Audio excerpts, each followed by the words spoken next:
السلام عليكم ورحمة الله وبركاته.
إن الحمد لله نحمده ونستعينه ونستغفره ونعوذ بالله من شرور أنفسنا ومن سيئات أعمالنا. من يهده الله فلا مضل له ومن يضلل فلا هادي له. وأشهد أن لا إله إلا الله وحده لا شريك له، وأشهد أن محمدا عبده ورسوله صلوات ربي وسلامه عليه. فإن أصدق الحديث كتاب الله، وخير الحديث هدي محمد صلى الله عليه وسلم، وشر الأمور محدثاتها، وكل محدثة بدعة، وكل بدعة ضلالة، وكل ضلالة في النار.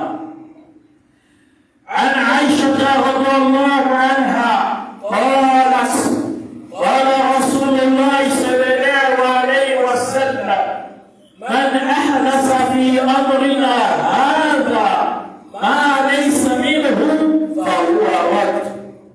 متفق عليه. وفي رواية: من عمل عملا ليس عليه أمرنا فهو رد. رواه مسلم. Nous disons que les louanges appartiennent à Allah, Seigneur de l'univers. Nous les louons, demandons son aide, implorons son pardon. Nous demandons inspire nos âmes et contre le mal de nos mauvaises actions. Celui qu'Allah dit, personne ne pourra l'égarer. Et celui qu'Allah égarde par sa justice, personne ne saurait le guider. Voici pourquoi j'atteste avec la ferme conviction qu'il n'y a point de divinité qui mérite d'être adorée excepté Allah.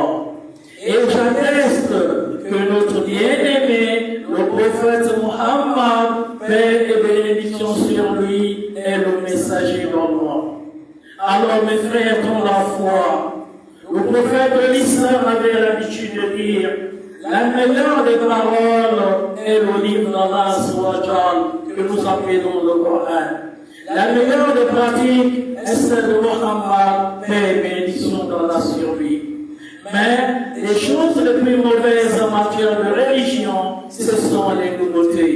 Et toute nouveauté dans la religion est une innovation. Et toute innovation dans la religion est un égarement. Et tout égarement dans la religion conduit en enfer. Qu'Allah nous en préserve de cette mauvaise destination. Alors mes frères dans la foi, la législation islamique nous recommande des choses. En islam, pour qu'une œuvre soit acceptée, il n'y a que deux conditions. Juste deux, pas trois, deux conditions. La première des conditions est de faire la chose à cause d'Allah. Al-Ikhlas. إنما الأعمال بالنيات وإنما لكل امرئ ما نوى. Les actes ne valent que selon leur intention et chacun sera retribué selon son intention. La deuxième des conditions, c'est al-muta'a, le suivi du prophète de l'islam. Il faut suivre ce que le prophète nous a recommandé. Ce n'est pas une sunna, c'est une obligation. Voici pourquoi Rasul sallallahu alayhi wa sallam dit: من أحدث في أمرنا هذا ما ليس منه فهو رد. Il dit: quiconque introduit dans notre législation une œuvre qui ne fait pas partie de celle-ci, l'œuvre est à rejeter.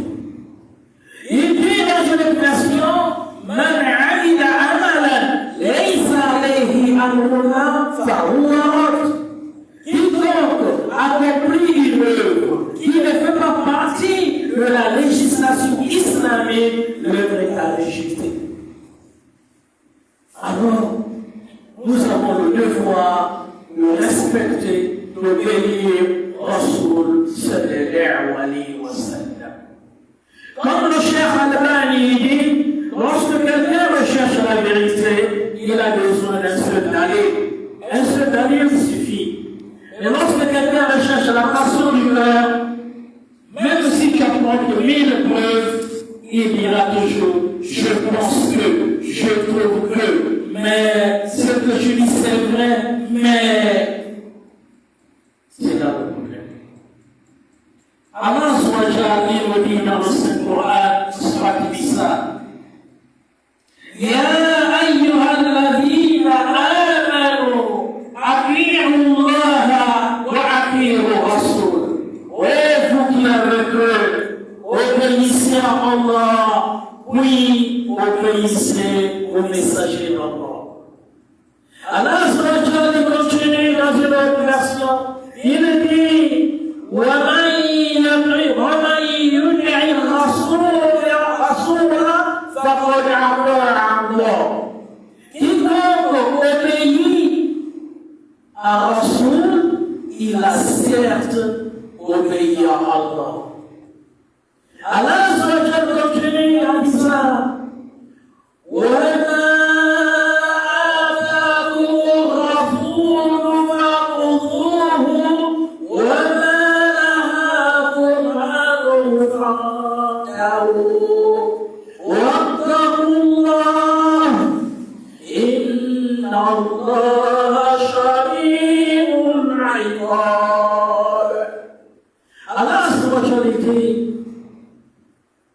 est prêt prenez ce dont le messager d'Allah vous ordonne.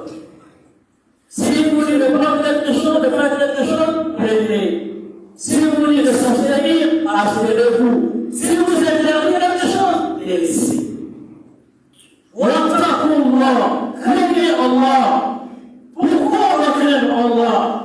Inna Allah shadidul iqab. Certes, Allah est dur en punition. Donc il y a autant de versets qui prouvent que Rasul sallallahu alayhi wa sallam doit être obéi. Et la condition, c'est al-ikhlas, faire à cause d'Allah, al-mutaba.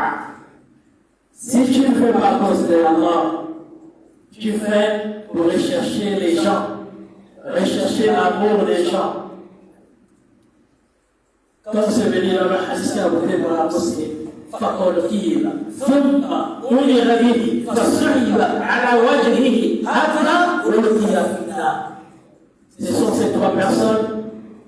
Celui qui a combattu pour soi-disant la cause d'Allah dans le chapitre Aqibatul, la récompense de celui qui fait les choses par ostentation. Lorsqu'il viendra le jour de la résurrection, Allah présentera ses œuvres. Regarde ce que tu as amassé. Qu'as-tu fait pour mériter cela? Il dira, oh, le Seigneur Allah, j'ai combattu pour ta cause jusqu'à ce que je suis mort, parti. Allah lui dira, quelle grâce, que c'est menteur. Ce n'est pas entre toi et moi, une petite histoire, tu me dis, je suis un menteur. Là, c'est bon, mais c'est le jour du jugement où tout le monde est là. Enfants, père, et bien d'autres, blanc, noir, métis et bien d'autres. Mais c'est là où Allah lui dira, Kadrat. Voilà qui est là, tu es menteur. Tu l'as fait, il a dit j'arrive pour que les gens disent que je fais, on a fait ça, فقال كيل إني شرطي ثم أمر به فصعب على وجهه حتى ألقي في النار. Et Allah va ordonner à ces gens de le prendre ce dernier, l'attraper au cou, mettre son visage au sol, tirer son visage jusqu'à l'enfer. Ne fais pas les choses à cause des gens, fais les choses à cause d'Allah et recherche le visage d'Allah. Le suivi du prophète, deuxième condition, c'est le suivi du prophète. Retiens, mon frère, que dans le suivi du prophète, lorsqu'on parle sunna, on dit ceci est sunna. Dans la sunna, ما أريد يا رسول صلى الله عليه وسلم من قوله أو فعله أو تقريره من صفة الكلية أو خلقية. La sunna, c'est quoi? C'est tout ce qu'on rapproche, ce qu'on rattache au messager d'Allah dans ses paroles, ses actions, ses approbations, dans sa manière d'être, dans sa description morale et sa description physique. Le suivi de Rasul sallallahu alayhi wa sallam, comme a dit le Cheikh Ousseini,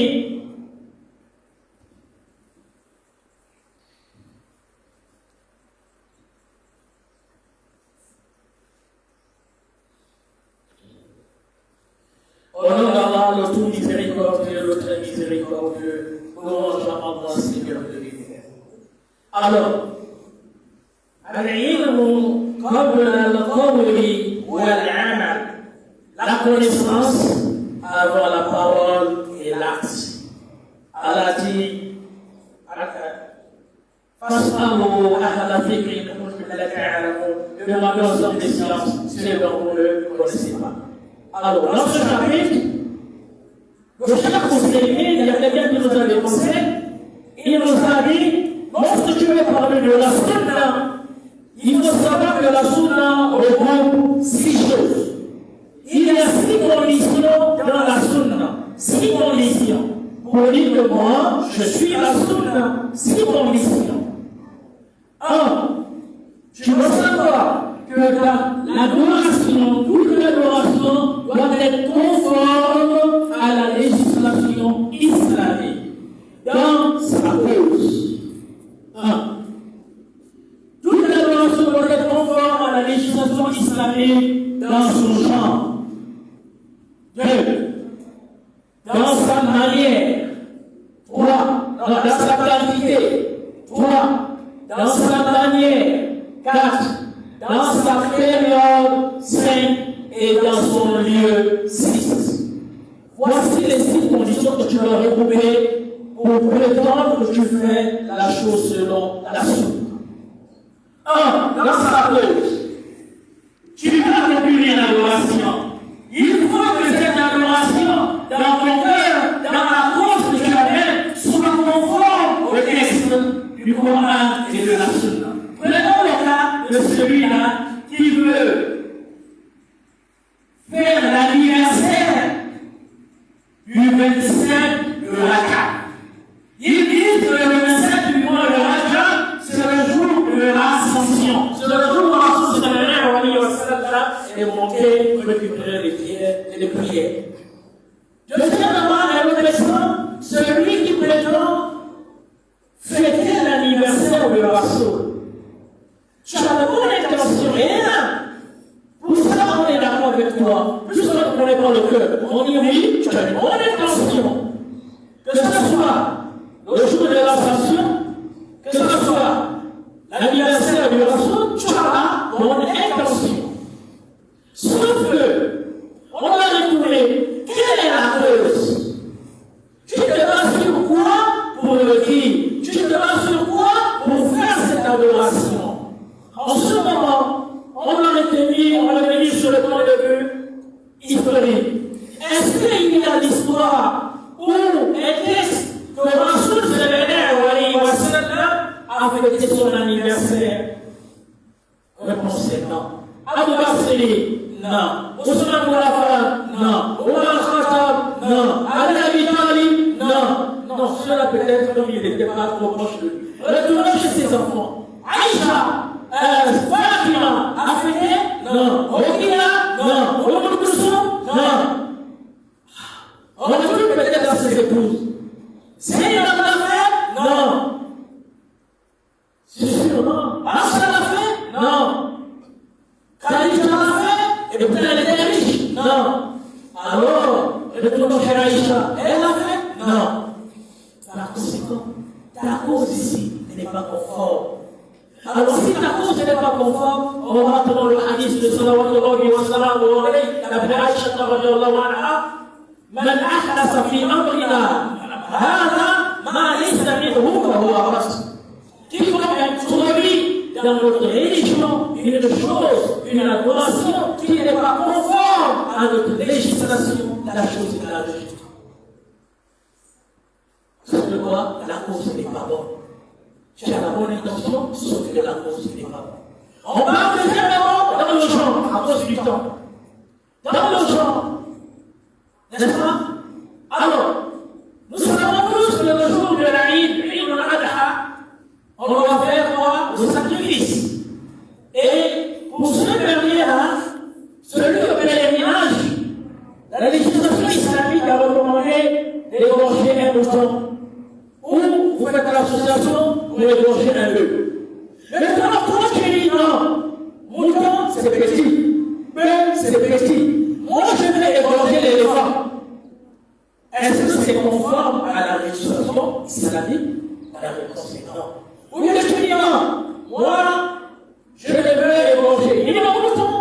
Et pourtant on appelle comme ça. Faites de la tabaski, dans notre jargon.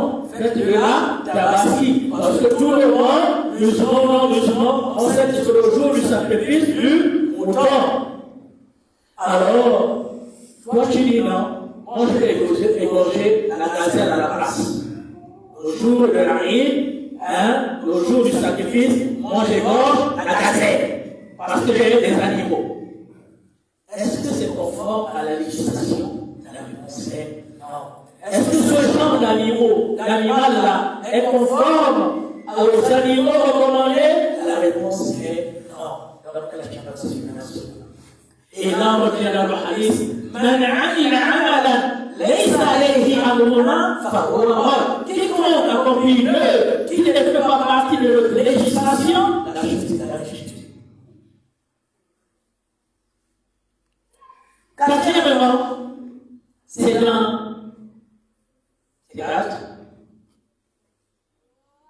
le genre. Troisièmement, c'est dans la quantité. N'est-ce pas? Dans la quantité. Ensuite, c'est dans les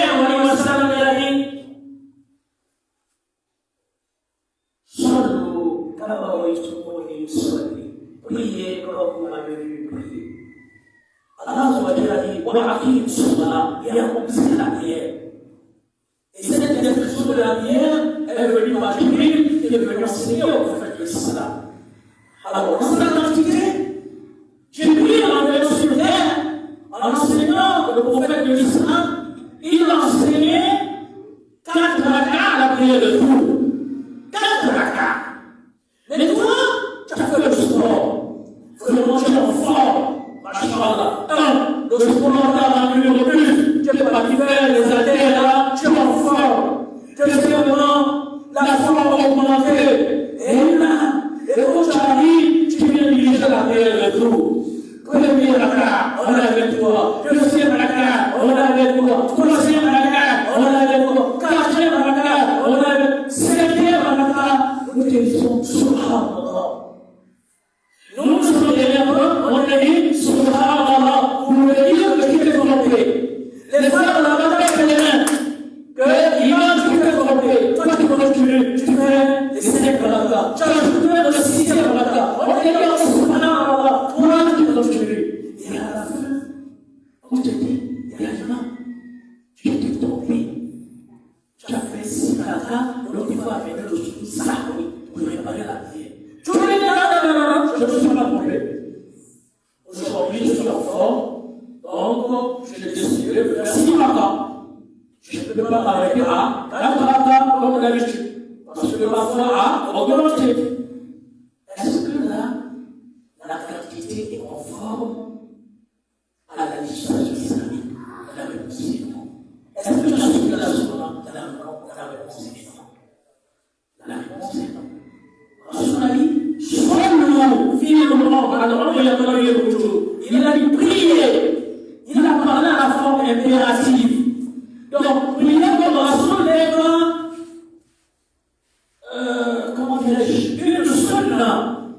Ce n'est pas quelque chose de facultatif, non. Prier comme Rasul est une obligation.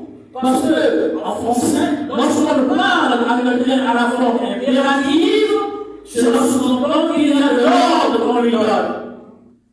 On entend quelque chose. Il a dit, sallu, priez, priez comme vous m'avez prié. Ici, est-ce que tu as respecté la quantité? La réponse est non. Donc tu n'as pas respecté la sunna. Quatrièmement, c'est la manière. La manière. Alors, comment on rentre dans la manière?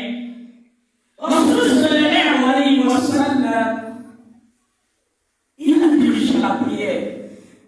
En dirigeant la prière, il a dit, au début c'était quoi? Allahu Akbar. N'est-ce pas? On commence la prière en disant quoi? Allahu Akbar. Dieu est le plus grand.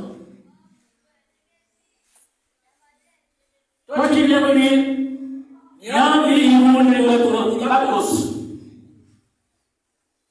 tu commences la prière, ou bien tu viens, Allahu Karim. Est-ce que la manière là est conforme à la législation islamique? Tu es pour nous, il n'y a pas de problème, tu nous as appelé. Si tu veux parler le pour nous, c'est hors de la prière. Mais si tu veux me dire, Dieu est le grand, est-ce que c'est conforme? Non, ce n'est pas conforme. Tu viens me dire, Allah Karim, Allah est généreux, est-ce que c'est conforme? La réponse est non. Parce que la dit quoi? Priez comme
directement à l'imam.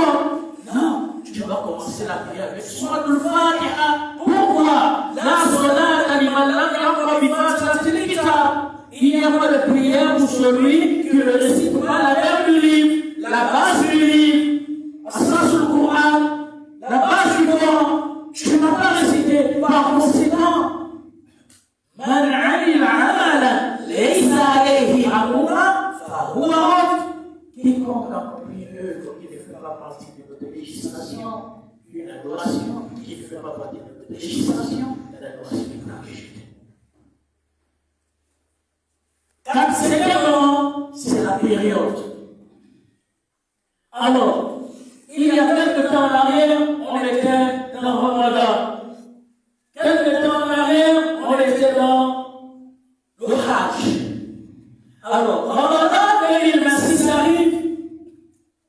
On te dit, demain c'est Ramadan. On doit s'apprêter à accueillir ce mois et jeûner. Parce que c'est la période. Toi, tu es minant. Toi, Ramadan, tu ne jeûnes pas. Tu es malade? Non, je ne suis pas malade. Tu ne jeûnes pas pourquoi? Parce que ça ne correspond pas avec moi. Nous, on termine le mois de Ramadan, on jeûne le mois de Ramadan. Toi qui décides maintenant le mois de Shawwal, tu dis, bon, maintenant là, je vais jeûner Ramadan. Ou encore, je veux maintenant jeûner Shawwal. Parce que le mois sacré des musulmans, c'est le mois de Shawwal. Donc tu décides de jeûner Shawwal, ou bien tu décides de jeûner Shawwal, mais tu ne jeûnes pas Ramadan. Est-ce que la période est conforme? La période n'est pas conforme. C'est ce que tu fais. Si tu jeûnes tout Shawwal, ou bien si tu jeûnes tout Shawwal, il n'y a pas de problème. Sauf que, ici, tu n'as ni remplacé Ramadan, ni payé la lettre. Non, tu l'as fait exprès. Par conséquent, Man ahdasa fi amrina hadha ma laysa minhu fahuwa rad. Quiconque introduit dans notre religion une adoration qui ne fait pas partie de l'adoration qui est rejetée. Et enfin, c'est le lieu. Le lieu. Il faut que ta sonde soit conforme au lieu. Ton adoration soit conforme au lieu. Hier là, c'était le mois de Zulhijja. Il fallait accomplir le Hajj. Alors, moi je dis non. Pourquoi tout le temps on accomplit le Hajj à la Mecque? Moi, à côté d'aujourd'hui, je ne vais plus accomplir le Hajj à la Mecque parce que c'est en Asie là-bas. Je vais accomplir le Hajj en Afrique. Donc tu dis, tu vas au Nigeria, accomplir le Hajj au Nigeria. Est-ce que c'est conforme au lieu? Est-ce que le Nigeria a une place où on doit accomplir le Hajj? La réponse est non. Est-ce que tu as respecté la sunna ou tu as bafoué? Tu as bafoué. C'est là que tu n'as pas compris. Dans le Hajj, il y a des lieux. Il y a d'abord Mina, après il y a Arafat, ensuite il y a Muzdalifa. Alors toi, le jour, le 8e jour, on est à Mina. Tu es à Mina. Le 9e jour, on va à Arafat. Toi tu dis, je ne pars pas. Je ne pars pas à Arafat. Tu ne pars pas à Arafat, tu vas où? Tu dis non, moi je vais direct à Muzdalifa. Donc, les autres vont à Arafat, toi tu dis, tu vas à Muzdalifa, dormir là-bas. Est-ce que tu as respecté le lieu? Non. Or, le Rasoul sallallahu alayhi wa sallam dit quoi? Al-Hajj al-Arafat. Le Hajj, c'est Arafat, parce qu'Arafat était pire. Par conséquent, tu n'as pas fouillé la sunna. Alors, mon frère, en conclusion, retiens que pour accomplir une œuvre en islam, tu as besoin de deux conditions. La première des conditions, c'est faire la chose à cause d'Allah. Et la deuxième des choses, c'est faire selon le suivi de Rasoul sallallahu alayhi wa sallam. Et pour dire que je suis en train de suivre Rasoul sallallahu alayhi wa sallam, tu vas remplir ces conditions. 1. À cause. 2. 2, le genre 3, la quantité 4, la manière 5, la période et enfin 6, le lieu. On est sur un peu de chaque manière de notre programme.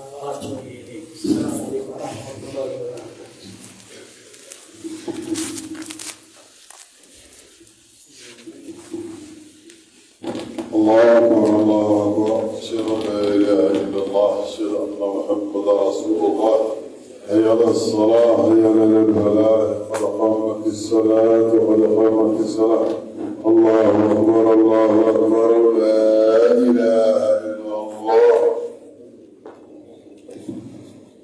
استووا اعتدلوا استووا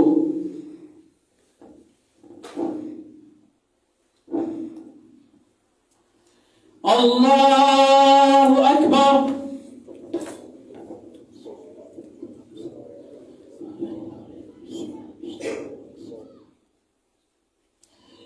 الحمد لله رب العالمين الرحمن الرحيم مالك يوم الدين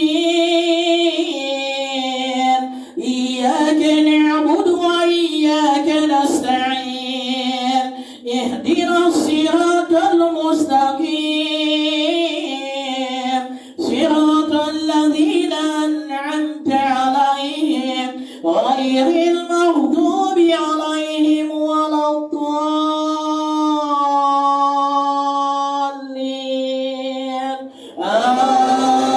آمين. قال إني عبد الله آتاني الكتاب وجعلني نبيا وجعلني مباركا أينما كنت وأوصاني بالصلاة والزكاة ما دمت حيا وبرا بوالدتي ولم يجعلني جبارا شقيا والسلام علي يوم ولدت ويوم أموت ويوم أبعث حيا ذلك عيسى بن مريم قول الحق الذي فيه يمترون. الله أكبر.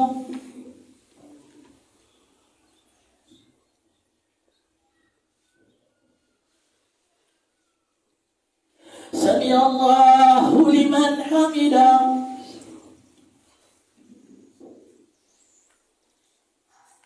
الله أكبر.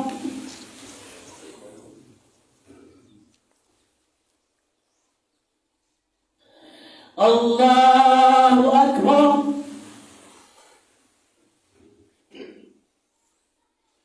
الله أكبر.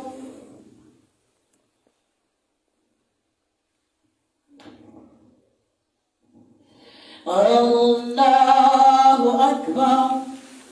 الحمد لله رب العالمين الرحمن الرحيم مالك يوم الدين إياك نعبد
سمع الله لمن حمده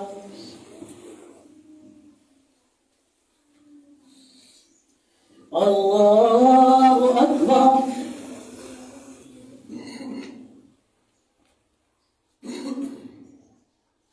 الله أكبر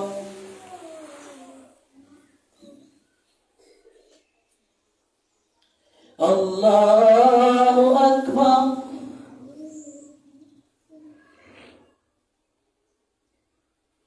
الله أكبر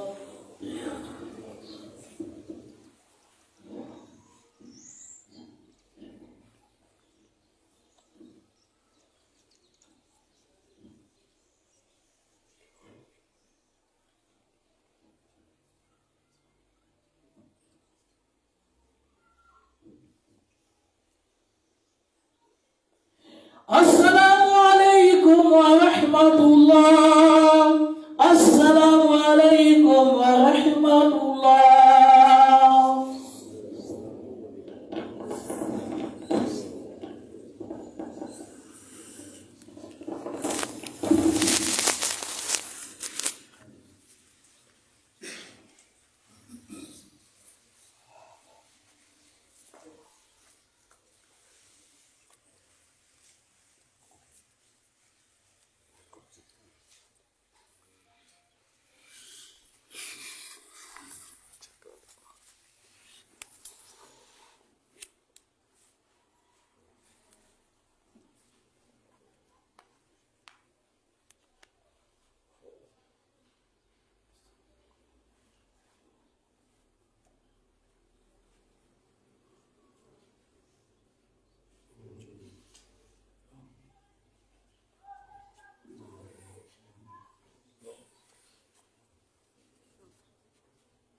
Il faut tout comme ça. Il est probable qu'on parte à 8h, parce qu'on joue à 14h. Il faut qu'on ait le temps d'aller se reposer.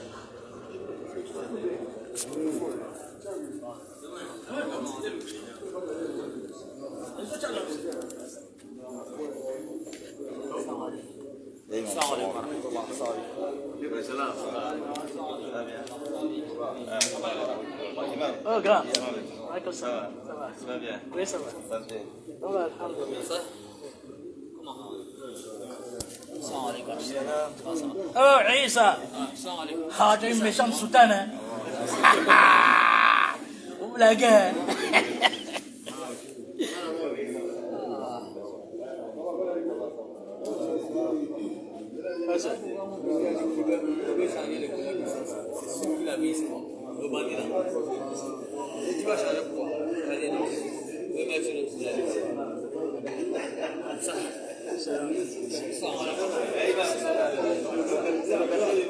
Hein?